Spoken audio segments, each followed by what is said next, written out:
மஹிந்திரா தார் 4x4 2018 model ஒன்று சேலுக்கு வந்திருக்கு. இந்த வண்டிக்கு சிங்கிள் ஓனர் தான். ஃபியூயல் டைப்புன்னு பார்த்துட்டோன்னா டீசல். இன்சூரன்ஸ் கரண்ட்டில் இருக்குது. இந்த வண்டி மொத்தமாகவே 1,20,000 கிலோமீட்டர்ஸ் மட்டும்தான் ஓடிருக்கு.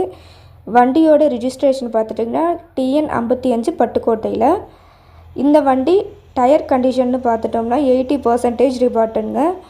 இன்டர் அக்சசரிஸ்னு பார்த்துட்டோன்னா audio system, good leather seat. இந்த வண்டிக்கு நோ ரீப்ளேஸ்மெண்ட்டு, பிராண்ட் நியூ கண்டிஷனில் கொடுத்துட்ருக்காங்க. எங்கன்னு பார்த்துட்டிங்கன்னா நம்ம ஈரோட்டில். இதோட ப்ரைஸ் பார்த்துட்டிங்கன்னா 7,25,000 சொல்கிறாங்க. ஃபிக்ஸ்டு ப்ரைஸ் கிடையாது. ஆஸ் யூஷுவல் இவங்களுக்கு போகிறதுக்கு முன்னாடி ஒன்ஸ் கால் பண்ணி கன்ஃபார்ம் பண்ணிவிட்டு போங்க. மறக்காமல் ட்ரெண்டிங் வண்டி சேனலை சப்ஸ்கிரைப் பண்ணிக்கோங்க. அப்போ தான் யூஸ்டு வெஹிக்கிள் பற்றின யூஸ்ஃபுல்லான வீடியோஸ் பார்த்துக்கலாம். வீடியோ ஃபுல்லாக பார்த்துருப்பீங்கன்னு நினைக்கிறேன். தேங்க்யூ.